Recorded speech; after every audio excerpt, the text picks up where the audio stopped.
छांगुर बाबा और जलालुद्दीन के अलग अलग ठिकानों पर ईडी छापेमारी कर रही है। प्रवर्तन निदेशालय छापेमारी कर रही है। प्रवर्तन निदेशालय की 4 टीमें मुंबई के 2 ठिकानों पर छापेमारी कर रही है, जिसमें माहिम का एक रिजवी कॉम्प्लेक्स है और दूसरा बांद्रा ईस्ट का ये high profile Kanakia Paris building है। इस कनकिया पैरिस बिल्डिंग में सुबह 5 बजे से ईडी के जो अधिकारी हैं, इन्फोर्समेंट डायरेक्टरेट के जो अधिकारी हैं, वो यहाँ पर पहुँचे हैं। 4 अधिकारियों की टीम 20वें मंजिल पर गई है। इलियास शेख उर्फ शहजाद शेख के घर पर ये टीम पहुंची है। इलियास उर्फ शहजाद ये नवीन रोहरा उर्फ जमालुद्दीन का बहुत करीबी बंदा है। मुंबई में जो मनी ट्रांजैक्शन है, जो मनी ट्रेल है, वो पूरा काम देखने का काम ये शहजाद उर्फ इलियास ही करता है। और यहाँ पर ये जो रेड है, इसको लेकर मुंबई पुलिस की टीम भी यहाँ पर आई। आप देख सकते हैं मुंबई पुलिस की टीम की एक वैन यहाँ पर है, जिसमें स्पेशल SRPF के जो जवान हैं वो यहाँ पर मौजूद हैं। सबसे बड़ी बात यह है कि जो मनी ट्रांजैक्शन हुआ है उसकी जो जानकारी TV9 भारतवर्ष को मिली है, सऊदी अरेबिया से ये पैसा नवीन रोहरा के अकाउंट में आया और जो छांगुर बाबा है उनके अकाउंट में आया। छांगुर बाबा सन ऑफ करीमुल्ला, इनके अकाउंट में आने के बाद ये पैसा जो है शिफ्ट हुआ यहाँ पर शहजाद उर्फ इलियास शेख के अकाउंट में।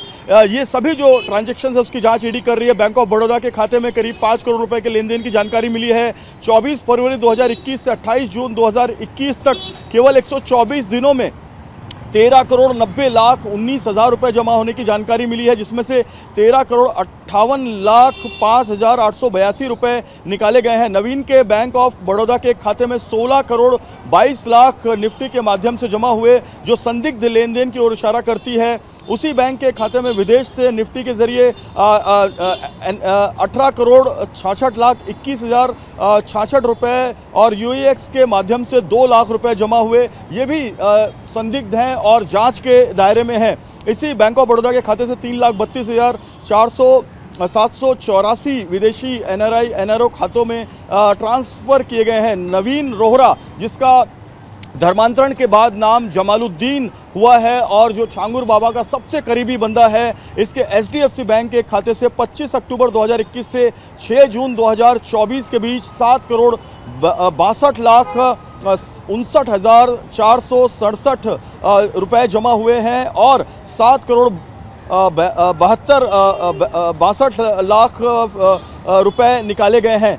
ये खाते से 52,000 2 बार में 27,000 और 25,000 विदेशी किसी ट्रांजैक्शन बैंक खाते में भेजे गए हैं। इसके अलावा एक जानकारी इन्फोर्समेंट डायरेक्टरेट को मनी लॉन्ड्रिंग केस से जुड़ी हुई ये भी मिली है कि HDFC के खाते में 2021 से 2024 के बीच 12 करोड़ 28 लाख 9 हज़ार रुपये जमा हुए और इसी खाते से 12 करोड़ 28 लाख 3 हज़ार रुपये निकाले गए। यानी कि जो फॉरेन का जो पैसा है वो यहाँ पर जमा होता रहा और यहाँ का जो पैसा है वो अलग अलग प्रॉपर्टी खरीदने में जो है वो काम आता रहा। सबसे बड़ी बात यह है कि सुबह 5 बजे से जो यहाँ पर टीम आई है ईडी की, वो अपनी जांच कर रही है 20वें मंजिल पर। जांच में कुछ पता चला सर? कितनी टीम आई है अंदर?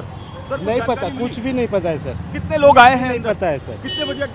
मेरा सिर्फ 8 बजे का है, कुछ भी पता नहीं। 8 बजे के पहले क्या हुआ अरविंद? कुछ भी नहीं पता है सर। अरविंद जी, आपने बताया कि कितने यहाँ पर सिक्योरिटी कुछ भी नहीं पता है सर मुझे। तो बिल्कुल यहाँ पर अभी सिक्योरिटी गार्ड कुछ बोलने के लिए तैयार नहीं है, लेकिन जो जानकारी TV9 भारतवर्ष के पास है, 4 जो अधिकारी हैं, 2 टीमें अलग अलग जो है 20वें मंजिल पर हैं। ये 20वीं मंजिल ही इलियास उर्फ शहजाद का मकान है और ये आरोप है मनी लॉन्ड्रिंग एक्ट के तहत इसी मकान में इन्वेस्टमेंट किया गया है और इन्वेस्टमेंट किए जाने के बाद ये जो पैसा है जो धर्मांतरण के लिए विदेशों से सऊदी अरेबिया से लाया गया था, भेजा गया था, ये धर्मांतरण के साथ साथ बेनामी संपत्ति खरीदने में भी इस्तेमाल किया जा रहा था। और ये जो बेनामी संपत्ति है, आप देखिए, छांगुर बाबा का करीबी है नवीन का करीबी है ये शहजाद उर्फ इलियास। तो इलियास ने यहाँ पर ये प्रॉपर्टी अपने नाम से खरीदी। अगर ये मनी ट्रेल के जरिए यहाँ तक ईडी नहीं पहुँचती तो ये पता ही नहीं चलता कि छांगुर बाबा धर्मांतरण के पैसों को कहाँ कहाँ इस्तेमाल कर रहा है। मुंबई में ये 2 प्रॉपर्टी नहीं है, बल्कि मुंबई में करीब 4 प्रॉपर्टी और है जिसकी जानकारी ईडी के पास है। इसके अलावा लोनावाला में एक 200 करोड़ रुपए की ज़मीन का ट्रांजैक्शन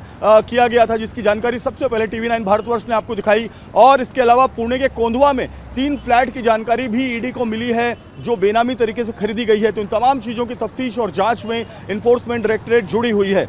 कैमरामैन सुभाषीष के साथ जयप्रकाश सिंह, TV9 भारतवर्ष, मुंबई।